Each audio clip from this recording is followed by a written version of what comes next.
हम आप लोगों को पढ़ा रहे थे हिंदी में, उसमें पिछली क्लास में हम आपको शायद क्या पढ़ा, घोष अघोष बता दिए थे, अल्प प्राण महाप्राण बता दिए थे।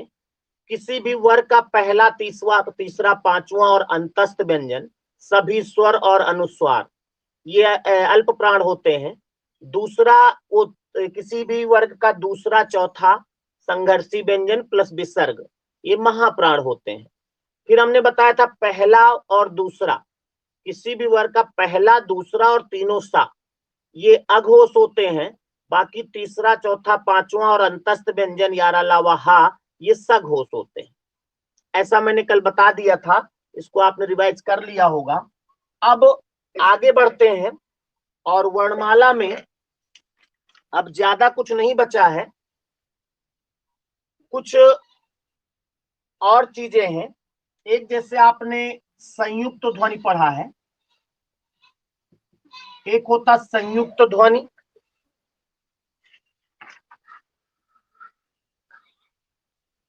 संयुक्त ध्वनि, और एक होता है संपृक्त ध्वनि, संपृक्त ध्वनि, और एक होता युग्मक ध्वनि।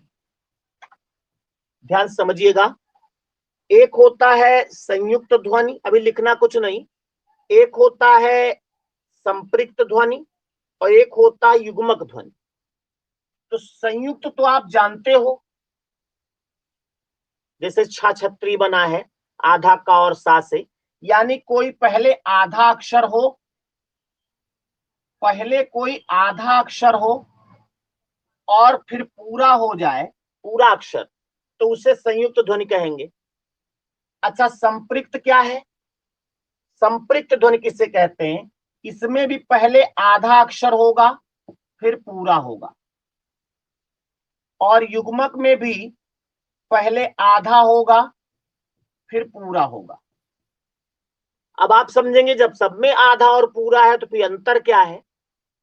इसमें जो आधा अक्षर होगा और पूरा होगा वो दोनों अलग अलग होंगे।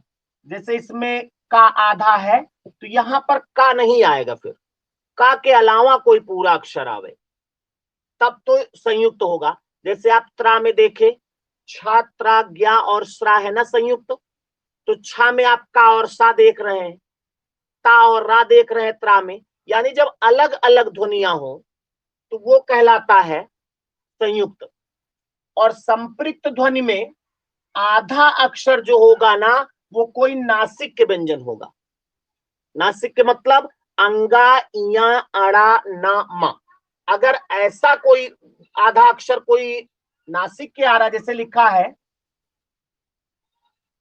हम शब्द लिख देते हैं, जैसे लिखा कंबल, देखो आधा माँ है ना, ये नासिक के व्यंजन है, और उसके बाद बा कोई भी अक्षर हो उसके अलावा, तो वो कहलाता है संपृक्त ध्वनि। इसमें अलग अलग व्यंजन होंगे, संयुक्त होगा। जब अलग आधा अक्षर नासिक के हो जाएगा तो वो कहलाएगा संपृक्त। और जब आधा अक्षर और पूरा अक्षर एक ही हो, जैसे मान लिया लिखा है यहां आधा ला है और फिर पूरा ला हो जाए, तो ये कहलाता युग्मक।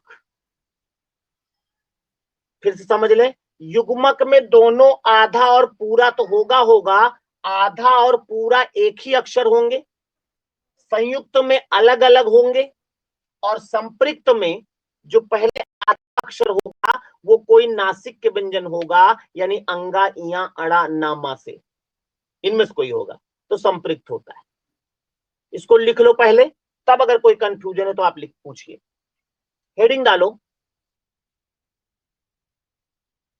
बोले लिखो, उच्चारण की दृष्टि से, उच्चारण की दृष्टि से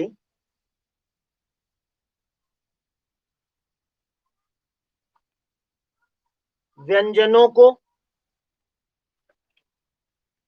उच्चारण की दृष्टि से व्यंजनों को 3 वर्गों में बांटा गया है। 3 वर्गों में बांटा गया है।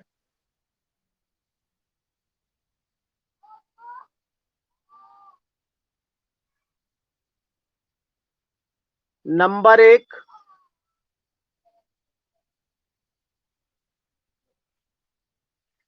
संयुक्त ध्वनि।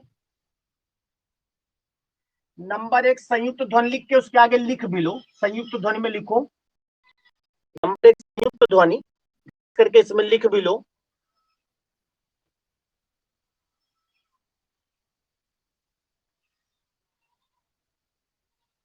जब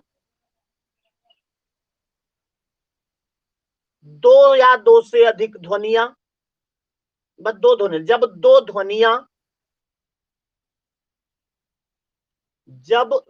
ध्वनियां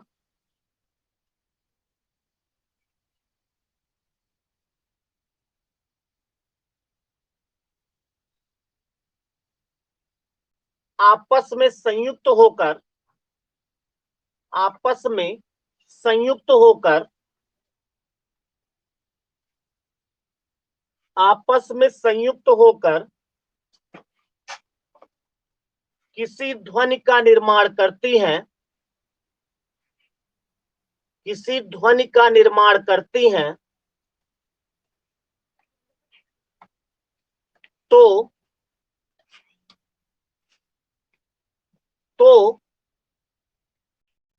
वह संयुक्त ध्वनि होती है,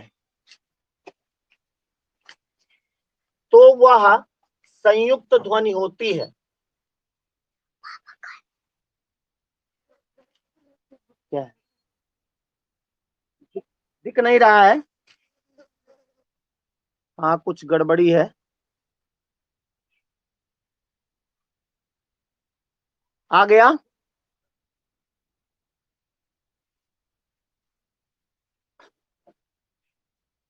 अगली लाइन से लिखो, संयुक्त ध्वनि में अलग अलग प्रकार के व्यंजन होते हैं। फिर आगे क्या उसका, संयुक्त ध्वनि में अलग अलग प्रकार के व्यंजन होते हैं।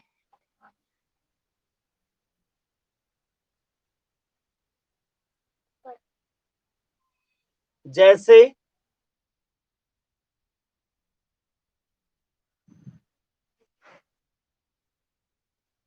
जैसे में आप लिख लो छात्राज्ञा, ऐसे लिख सकते हो, या आप लिख लो जैसे प्राण, प्राण शब्द है ना, प्राण, इसमें संयुक्त है क्योंकि ये आधा पा है और रा, अलग अलग आधा पा और रा से प्राण बना है। जैसे कक्षा लिखा है तो कक्षा में ऐसे लिखते हैं का और सा, तो ये भी संयुक्त ध्वनि होगी। जितने संयुक्त व्यंजन हैं, त्राण है और बहुत, नहीं नहीं, वो हमने अलग करके लिख के दिखाया है, लिखा तो ऐसे ही जाएगा, ऐसे ही। जैसे पवित्र लिखा है तो इसमें ता और रा है, तो ये सब संयुक्त ध्वनियां हैं। दूसरी हेडिंग डालो, संपृक्त ध्वनि। संपृक्त ध्वनि, ऐसे संपृक्त ध्वनि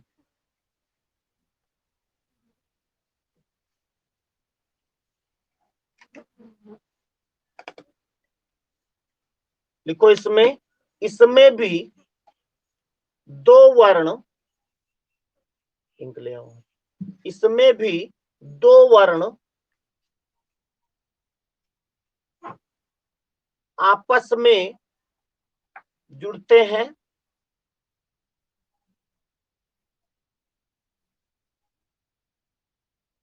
जिनमें एक आधा तथा दूसरा पूरा होता है, जिसमें एक आधा तथा दूसरा पूरा होता है।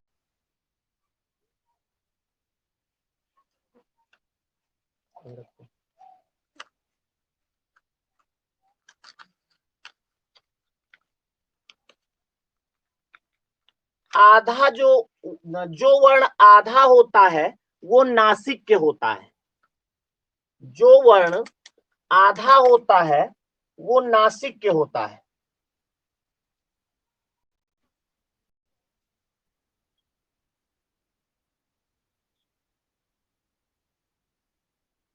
जो आधा होता है वह नासिक के होता है।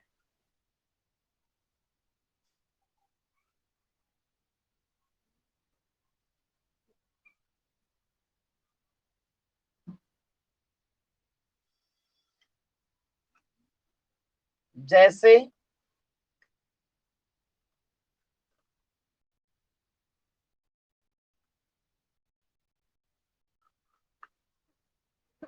जैसे में लिखो, जैसे कंबल, कंबल में देखो आधा माँ और बा है ना। क्या डिस्टर्ब मत करो यार, बोल बैठे हो ना। जैसे कंबल, कंबल में आप आधा माँ देखो और पूरा बा है, तो माँ जो है वो संयुक्त व्यंजन, वो नासिक के व्यंजन। अगला लिखो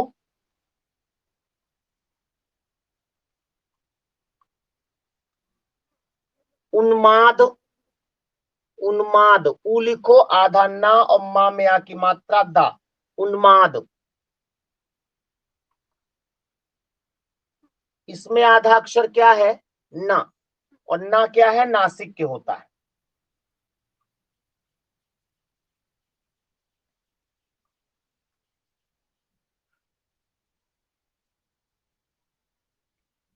तो जैसे दो, एक आधा अक्षर एक पूरा अक्षर है और दोनों अलग अलग प्रकार के हैं, तो वो संयुक्त कहलाएगा।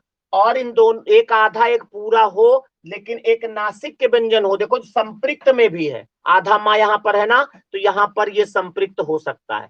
जब पहला नासिक के व्यंजन हो जाए आधा वाला, तो वो संपृक्त होगा। और तीसरा हेडिंग डालो युग्मक, हेडिंग डालो युग्मक ध्वनि।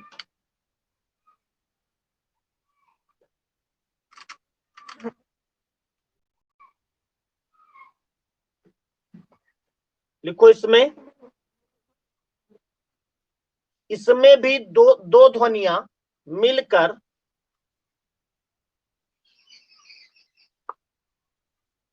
इसमें भी दो ध्वनियां मिलकर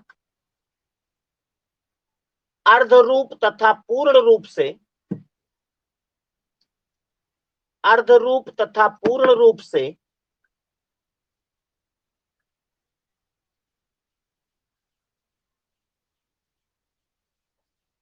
युग्मक ध्वनि बनाती है।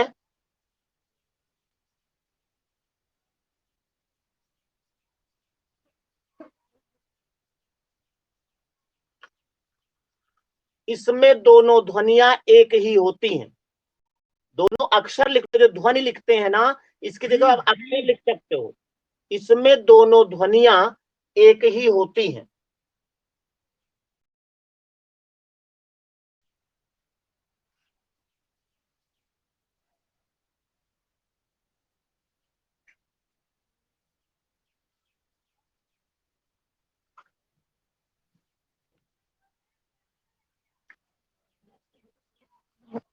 अब जरा हम कुछ शब्द लिखते हैं, इनको देखें। जैसे एक शब्द लिखा अब्ज, ठीक। एक शब्द लिखा है संबंध, एक शब्द लिखा है अल्लाह। ध्यान से देखिएगा, तीनों शब्द आपके सामने हैं। देखो इसमें भी एक आधा अक्षर है, इसमें भी आधा अक्षर, दो जगह है, कोई दिक्कत नहीं। इसमें भी आधा अक्षर है, तो आधे अक्षर तो सब में है, तो संपृक्त, युग्मक और संयुक्त हो सकता है। अब आपको ये समझना है कि जब दोनों, जब जो आधा अक्षर है उसके बाद अगर वही अक्षर पूरा आ रहा है, जो आधा है वही अगर पूरा आ रहा है तो युग्मक होगा। जैसे अल्लाह में आप देख रहे हो ला है, फिर ला ही आ गया, तो ये तो ध्वनि हो जाएगी क्या, युग्मक। और जब अलग अलग हो, देखो बा है आधा और यहां जा आ गया, तो ये कहलाएगा संयुक्त ध्वनि। और जब आधा अक्षर जो हो वो नासिक के व्यंजन हो। नासिक के व्यंजन आप समझते हैं, अंगा, इया, अड़ा, नामा। जब नासिक के व्यंजन हो और उसके बाद फिर कोई दूसरा अक्षर आ जाए तो ये कहलाता है संपृक्त ध्वनि। हमारे ख्याल समझ में आया होगा। अगर किसी कोई कंफ्यूजन है तो आपको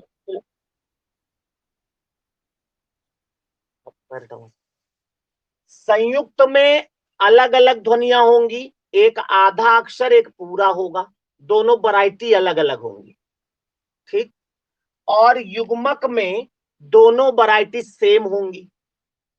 और जो संपृक्त है उसमें जो आधा अक्षर होगा ना वो किसी भी वर्ग का अंतिम अक्षर होगा, यानी जैसे अंगा है, अड़ा है, यानी नासिक के व्यंजन होगा। ये है तीनों में अंतर।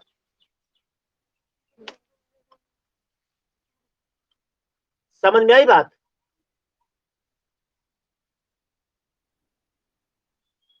और कोई बताओ, कोई दिक्कत?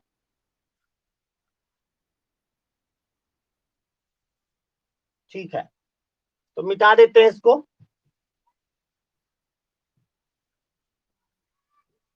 अब आपने व्यंजनों में, पहले व्यंजन की ओर चलते पुनः, कि स्वर में भी कुछ बताएंगे। व्यंजनों में आपने देखा था कंठ ध्वनियां होती थी, तालव्य व्यंजन होते थे, मूर्धन्य होते थे, दंत होते थे और ओष्ठ होते थे। इतना आपने पढ़ा है। कंठ क्या है? काखा गाघा अंगा। तालव्य क्या है? चाचा जाजाइया। दंत ओष्ठ जानते हैं। अब उसके बाद एक ध्वनि और होती है जिसको हम दंतोष्ठ कहते हैं।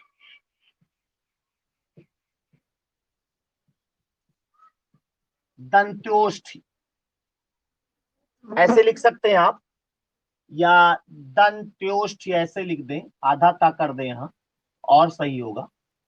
ये ऐसे लिखो, दंत्योष्ठी। दंत्योष्ठ का मतलब दंत और ओष्ठ दोनों से जिसको बोला जाए वो दंत्योष्ठ कहलाता है। और दंत्योष्ठ व्यंजन केवल होता है वहां, केवल एक व्यंजन है। अभी उसमें भी जाएंगे आप, स्वरों में भी, तो कंठोष्ठ और ये सब होंगे। दंत्योष्ठ कुछ है नहीं, दंत और ओष्ठ मिला के बन जाता दंतोष्ठ। तो ये वा केवल होता, वा में आप देखें तो ओष्ठ भी बदलते हैं और दांत का भी सहारा लेते हैं, ठीक। तो लिख लो, हेडिंग डालो दंत्योष्ठ व्यंजन।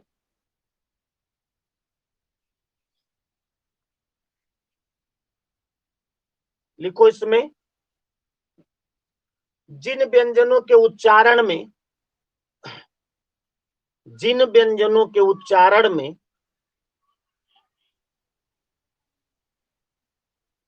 जिन व्यंजनों के उच्चारण में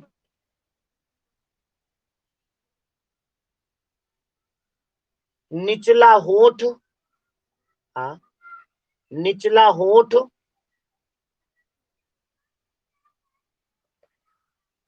दांतों को स्पर्श करता है,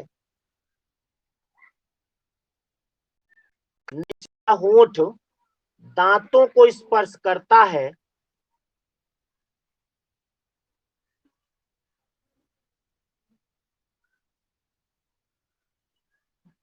उन्हें दंत्योष्ठ व्यंजन कहते हैं।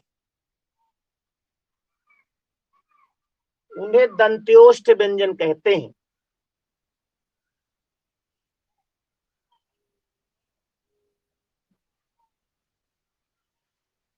यह केवल एक होता है,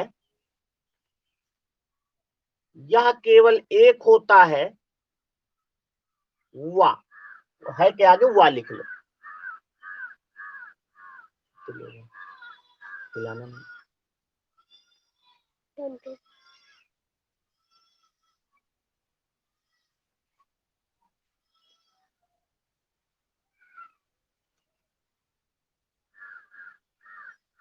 आज 27 लोग पढ़ रहे हैं और आज हम प्रेजेंटी देख करके जितने लोग अब्सेंट हो रहे हैं कई दिन से उनको हम जरा एग्जिट करते हैं, तब उनको दर्द होगा, कष्ट होगा, फिर उनको याद आएगा। जानते हो क्या, जब भी निकाल देंगे तो उनको तुरंत याद आएगा, बल्कि मैसेज भी तुरंत कर देंगे कि सर जी हमने तो पैसे दिए हैं, है ना, लेकिन पढ़ते नहीं है, तो ऐसा पैसा हम क्या करेंगे लेकर के। बताइए, 59 लोग इनरोल हैं और सब लोगों से मेरी बात हो गई है तब मैंने इनरोल किया है, और उसमें से 50% भी नहीं है। तो उनको जरा आज एग्जिट करते हैं, भले ही बाद में एंट्री ले लेंगे, तब उनको समझ में आएगा। अच्छा, कुछ लोग जानते हो क्या करते हैं, वीडियो रिकॉर्ड होके आ जाता है, उसको बाद में देख लेते हैं। ये मतलब थोड़े लाइव क्लास का मतलब, टाइम आपको निकालना पड़ेगा। जिसके लिए टाइम निकालोगे वही आपको फायदा देगा, और आप सोचोगे नहीं जब टाइम निकलेगा तब पढ़ लेंगे, ऐसा नहीं। दंत्योष्ठ लिख लिया है।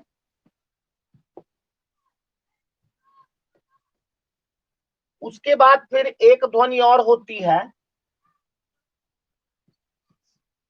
शायद जानते होंगे, वर्ष ध्वनि। हेडिंग डालो, वर्ष ध्वनि। पढ़ भले न पाओ ऐसे लिखिएगा, वा आधा ता आधा सा ऊपर रा और या, वर्ष ध्वनि।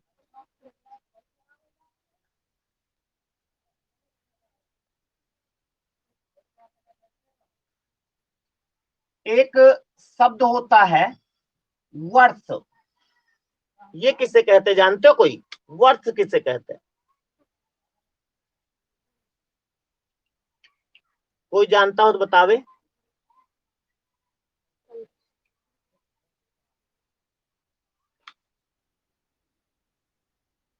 नहीं, वो तो वत्स है, ये तो वत्स है, पुत्र वत्स होता है, बछड़ा भी होता है। हम वर्ष लिखे हैं, ऊपर रा भी लगा है।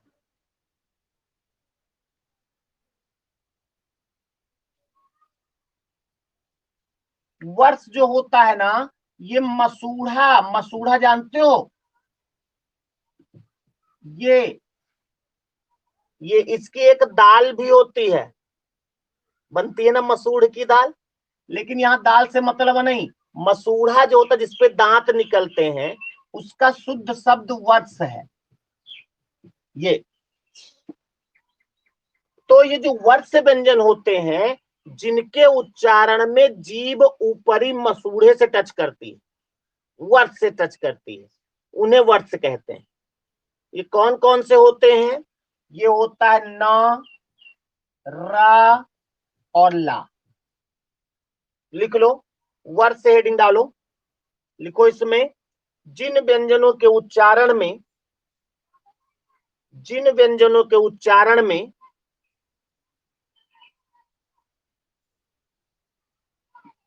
निचल, जिन व्यंजनों के उच्चारण में जीभ, जीभ ऊपरी मसूढ़ों, ऊपरी मसूढ़ों से स्पर्श करती है, या ऊपरी मसूढ़ों को स्पर्श करती है,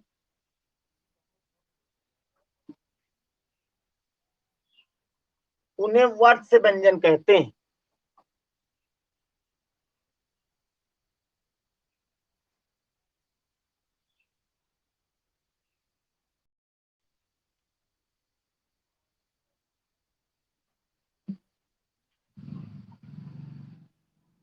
आगे लिखे, ना, रा और ला, ना, रा और ला,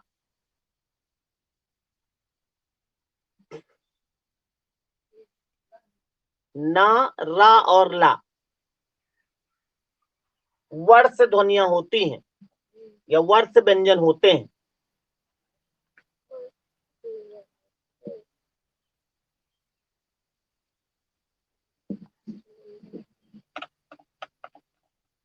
लिख लिया होगा।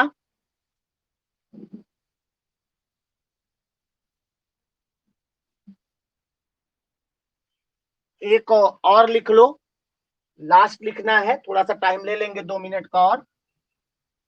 एक और ध्वनि होती है जो कि इंपॉर्टेंट है थोड़ा, जिसको हम काकल्य ध्वनि कहते हैं, काकल्य व्यंजन।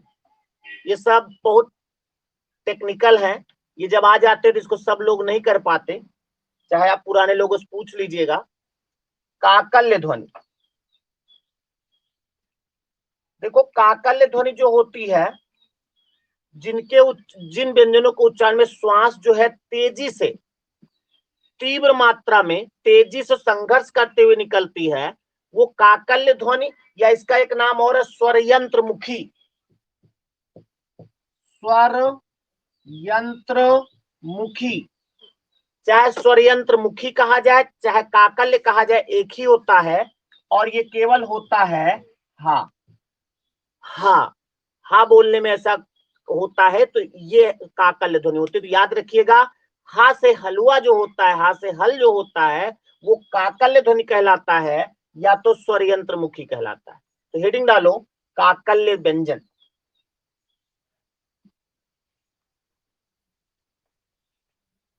देखो, जिन व्यंजनों के उच्चारण में, जिन व्यंजनों के उच्चारण में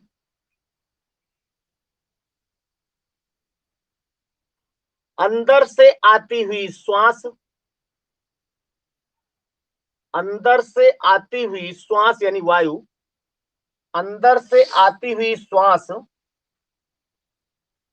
तीव्र वेग से, तीव्र वेग से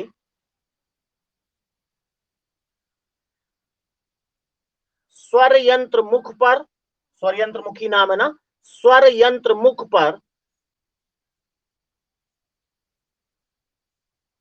स्वर यंत्र मुख पर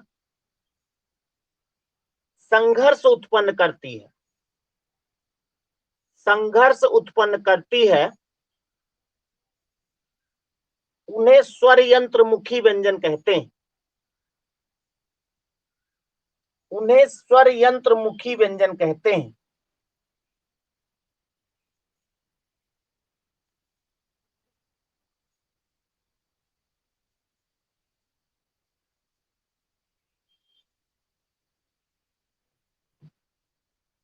यह काकल्य, वो इसे काकल्य भी कहा जाता है, इसे काकल्य भी कहा जाता है, और यह केवल हा होता है, हा।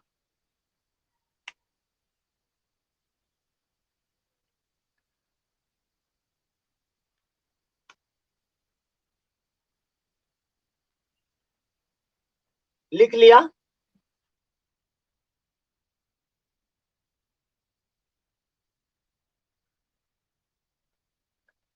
लिख लिया भाई?